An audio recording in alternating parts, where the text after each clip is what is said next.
Today we're going to try to bake a Neapolitan pizza in just 1 hour. And those are the competitors which I made a day before. I was making one on a tray, one in a special pizza oven, one on a stone, and one in a cast iron. And I was thinking the day after, can we do this in 1 hour from dough to finish? Because normally my recipe takes 24 hours. And I just wanted to see if it's possible. So, this is the recipe that we're going to use. The only change in comparison to my regular recipe is that we're going to be adding a little bit of sugar. That's because we want the yeast to start fermenting way faster. We don't have that much time, we don't have 24 hours. We want the yeast to be very, very active, and we want the yeast to inflate our dough. So, same recipe, just with a little bit of sugar.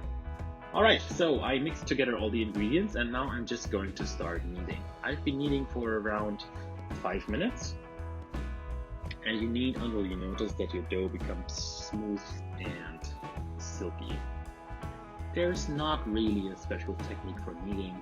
There might be some people telling you, okay, this is exactly the way you should knead, but you basically just have to pull the dough, stretch the dough, and put it back together. I like to just take the outsides and pull them back in, tuck them down, and repeat. That's typically how I knead. And I knead until I notice that the dough is starting to come together. You will see that the outside is more homogeneous. There's not that many small canyons or small scars, whatever you may call them, on the outside of the dough. It just looks like a super smooth and silky dough. That's when I typically stop kneading. And what I'm going to do is I'm going to finish this and then I'm going to let them rest for 30 minutes. So we're then going to be 30 minutes in the whole process. Well, actually 35 minutes. Now let them rest and yep, skipping forward and you see the dough almost doubled in size. I should have probably either added a little bit more yeast here or let it ferment for a little bit longer, but since this is the 1 hour challenge, I did not do that. So it doubled in size, well, it almost doubled in size. I'm gonna take the dough outside now, and now I need to cut this into 3 equal sized parts. I typically like to use my dough scraper and just go about it. Normally I do some markings, but here I didn't do that. And now you can see me having some issues. One of them is definitely too small. So what you can do is you can use a scale here. That might be a little bit easier, but I just wanted to eyeball it. So put them to the side, and now I'm starting to pre-shape them. Take your dough scraper at a 45-degree angle, push the dough over the surface, and keep rotating. This creates a nice looking ball that we're then going to be actually shaping afterwards. So just go about it, make a nice looking ball. It's going to make the actual shaping easier. One more time, 45 degrees angle. You're not using any flour here. It's important. No flour is to be used because you want that tension on the surface. For the actual shaping, which we do now, this was called the pre-shaping, we need a little bit of flour because we don't want the dough to stick that much to the surface. Take some flour and start to sprinkle it over your surface. And I'm also already going to prepare the resting area where the dough is going to be resting. Yeah, the dough is going to be resting for another 50 minutes or so. We want the gluten to relax again, because what's going to happen if we don't do that, it's going to pull together. That's also why I'm not shaping them too tightly. To shape them, you just basically take the outer sides, put them in the middle, tuck them down, and rotate. Now I'm using the surface again to create a little bit of tension so that it's nice and round. One more time. Flip it over, take the outside, pull it in the middle, tuck it down, take the outside, pull it in the middle, tuck it down. The more often you would do this, the tighter your gluten network is going to become. Now we don't want it to be too tight because we only have limited time for it to relax. If it were too tight, we couldn't shape a pizza. The dough would just pull together again.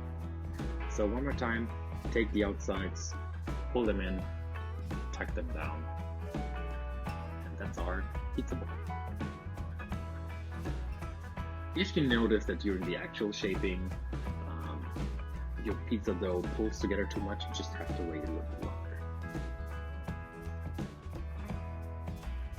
Alright, so let's let them rest for a little bit. I like to cover them with some bowls because then they don't dry out. You don't want your dough to dry out because else you will not be able to stretch it properly. Yeah, I moved them a little bit too close, so let me correct that. That's where the flour surface stops.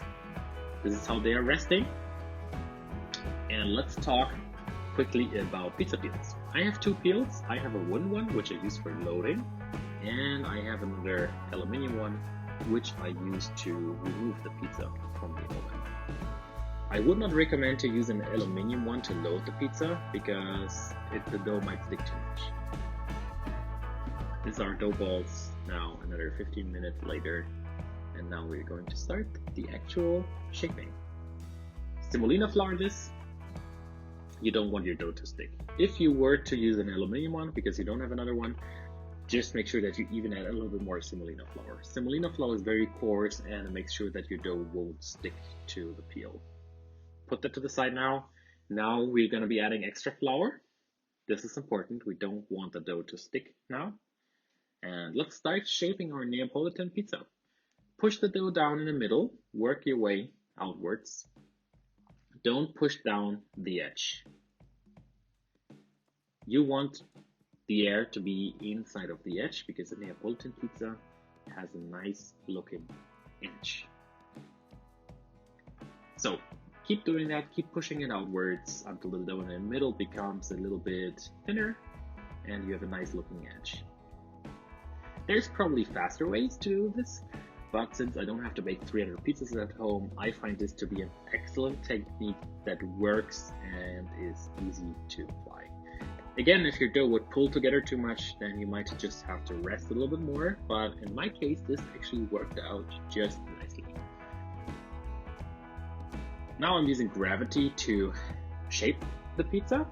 I'm just using it, and the gravity is going to pull the dough downwards and it's going to stretch the dough. While doing this, I'm always very gentle on the edge because I don't want to degas the edge. We want all that air inside. Now I'm putting the pizza over my knuckles, and I'm just using my knuckles to spread the pizza a little bit more. Some people might flat the pizza. I find this to be a very brutal method because it's fast, it's definitely efficient, but it's also dangerous. It could degas your dough. Now let's put the pizza on the pizza peel. Just like that, you can pull it apart a little bit more.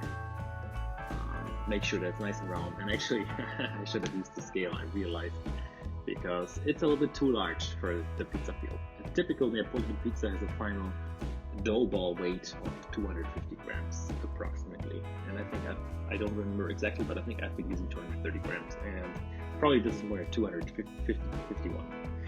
Apply your tomato sauce. It's just some Marzano tomatoes. If you've never had some Marzano tomatoes, you should definitely get some of them. They're just super delicious. And that's the actual pizza sauce. Just some Marzano tomatoes, a little bit of salt, and that's all you put on the margarita. Now I'm adding buffalo mozzarella. Some people are saying, yeah, it becomes too liquidy. In my case, no, it's just perfect. I'm just taking it straight from the packaging. I'm pulling it apart. I'm not cutting it or anything. I've not dried it. Just take it like this and put it on your pizza.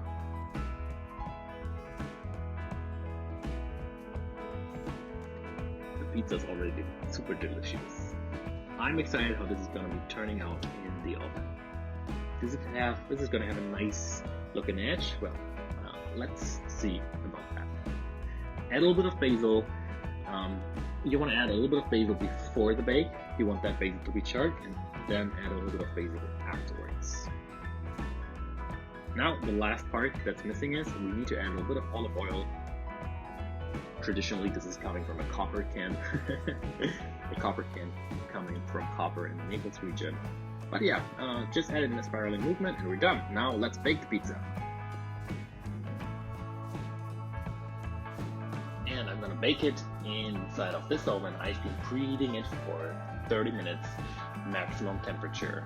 I've done that actually during the whole shaping because I wanted to really fit everything to this 1 hour time ago. If you don't have an oven like this, no worries. Just make sure that you heat your tray or your stone as much as possible in your oven and use the broiler function if you have. I'm not going to show you the baking, but I'm going to show you the final result right now. And there we go. That's the final Neapolitan style pizza in 1 hour. I'm not 100% happy with the shape. It should have been a little bit rounder. But look at the smooth edge. It rolls nicely. Just add a little bit more basil and then it's ready to be eaten. Wow, I was really impressed that I could get this to work in 1 hour.